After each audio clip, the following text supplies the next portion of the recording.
ఈ కూటమి ప్రభుత్వం సంవత్సర కాలం విజయవంతంగా జరుపుకున్న సందర్భంలో శుభాకాంక్షలు తెలియజేసుకుంటున్నాను. ఎన్నికలు జరిగితే ఏ ఎన్నికల్లో కూడా అటువంటి స్ట్రైక్ రేట్తో సుమారు 100కి పైగా ఉన్నటువంటి స్ట్రీట్లలో అంత స్ట్రైక్ రేట్తో ఏ రాష్ట్రంలో ఏ ప్రభుత్వం కూడా ఏర్పడలేదు. మన దగ్గరే 94% స్ట్రైక్ రేట్తో కూటమి ప్రభుత్వం ఏర్పాటు చేసుకున్నప్పటికీ కూడా ఆ రోజు గెలిచిన తర్వాత సిచ్యువేషన్ చూస్తే అంత పెద్ద స్ట్రైక్ రేట్తో మనం గెలిచినా సరే శుభాకాంక్షలు అనేది మనం అందరం కూడా ఒకరికొకరు చెప్పుకునే పరిస్థితుల్లో లేవు.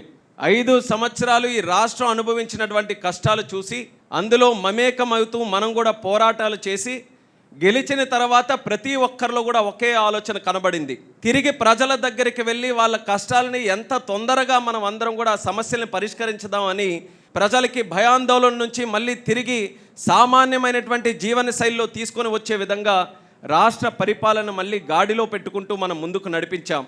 ఆ ఆలోచనతోనే ఈ సంవత్సరం పాటు కాలంలో అనేక విజయాలు మనం సాధించాం. రాష్ట్ర ప్రభుత్వంతో పాటు కేంద్ర ప్రభుత్వం కూడా ఎన్డీఏ 2 దగ్గరలా డబుల్ ఇంజిన్ సర్కారు ఉండడం మన అందరికీ కూడా ఒక అదృష్టంగా మారింది.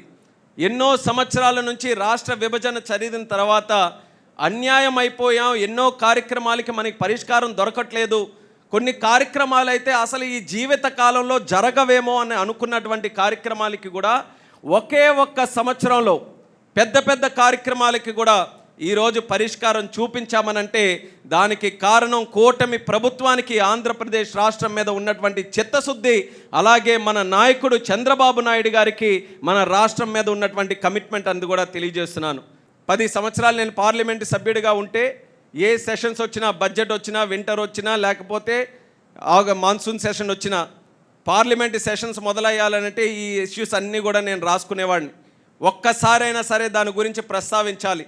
రైల్వే జోన్ గురించి, వైజాగ్ స్టీల్ ప్లాంట్ గురించి, క్యాపిటల్ గురించి, బైఫర్కేషన్ తాలూకా ఇష్యూస్ గురించి మాట్లాడాలని గత 10 సంవత్సరాలుగా ఈ ఇష్యూస్ అన్నీ కూడా ఎలైవ్గా ఉంచామనంటే దానికి కారణం మన తెలుగుదేశం పార్టీ అనేది కూడా ఈ సభాముఖంగా తెలియజేసుకుంటున్నాను.